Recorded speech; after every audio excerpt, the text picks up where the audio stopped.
Michael is. I need to declare an interest here. Michael in Feltham is a pal of mine, Michael Coates, who runs a company called Combat Pest Control and works very much to improve the lot of fellow ex-soldiers who are suffering from mental health problems. He also presents a rather brilliant podcast, which is produced by Beth Woodbridge of this parish, and it's called Declassified. It's very, very easy to find, not least on my Twitter feed. But somewhat annoyingly, he proved himself to be a very, very, very good presenter within about 2 minutes of starting the gig. I'm 15 years into it and still waiting.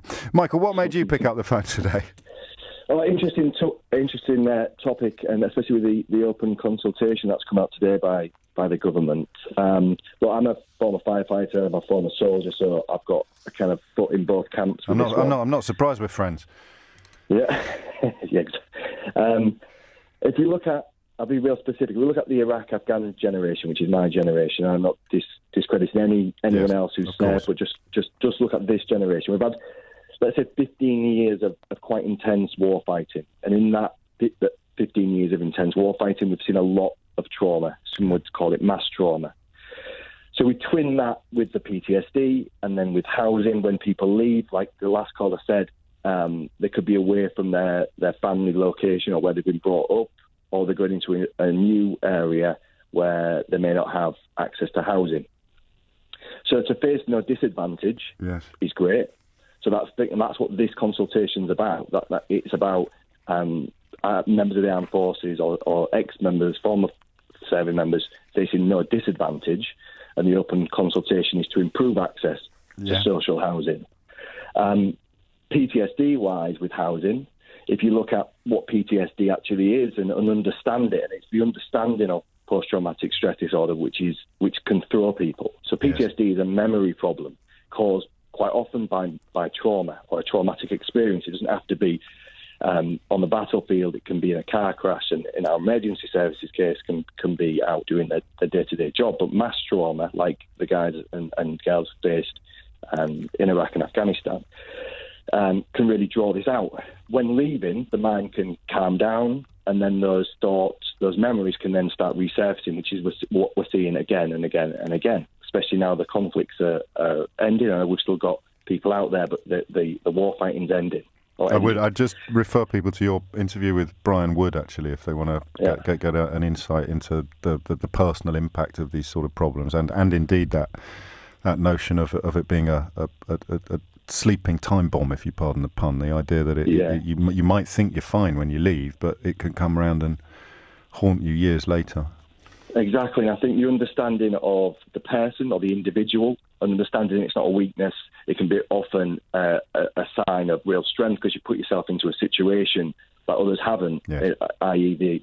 the traumatic experience, but also the understanding of family, friends, workplaces, especially GPs in early diagnosis, understanding that it's not necessarily a mental health problem, but that memory problem. So mental health problems, or the negative effects of mental health caused by PTSD, can be things like fatigue through lack of sleeping, can then lead to things like depression and anxiety because of the exclusion of a person.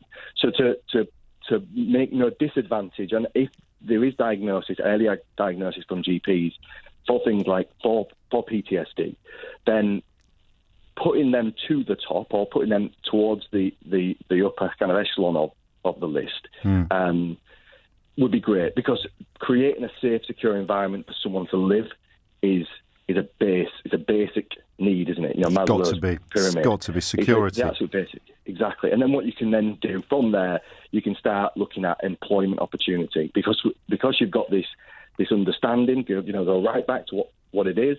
Then you've got housing, then you've got employment, then you've got opportunity for your children. Then you can kind of live, work, thrive in an environment where you feel safe and secure, not just because of housing and whatnot, but because there is no stigma around. You're so right. Well, that's that's a wrinkle in a way, isn't it? Because I think between you and the previous two callers, we're pretty clear now that we should be behind this proposal, but there is that tweet that came in that pointed out a house isn't going to be worth that much if you're not receiving the support and the treatment that you need. You're going to be in a better position than you were otherwise, but it may be that your life could descend into chaos and dysfunction once again, even though you've been put to the front of the social housing queue, if you're not getting the help and support that you require. Yeah, I think that's why your question with relating to PTSD, especially with diagnosed PTSD, that then should be a caseworker attached, psychiatrist, psychologist, exactly. And there's a team around that. And unlike, the armed forces get a lot of help. There's a lot of help and support out there. I'll tweet some stuff after this as well. But combat stress is one. PTSD resolution is another. Just getting out and speaking about it. Not always speak, but just listening as well. Like what we do. Do you know what else as well, Mike? When Steve rang a moment ago and just talked about having a breakdown and talked about it so coolly, ex-military, been through it, and no shame, as you say, no stigma, that word's so important, and just increasingly having the conversations, which again is, you're going to have to send me a check after this, but that's why I would refer people again to many of the podcasts, many of the interviews that you've done on Declassified, because the more you talk about it, as we discovered on this show a few years ago, the more you talk about it, the easier it becomes to talk about. I think the impact of listening is where we're seeing most progress. It's the person, the Brian Woods, the Sean Joneses who have done these podcasts. Yeah, they're speaking about it because they're more often than not, they've gone through the therapy and now they're into a real recovery stage. But it's the countless people that we've had contact us saying, "I'm just listening to this has made me go for therapy."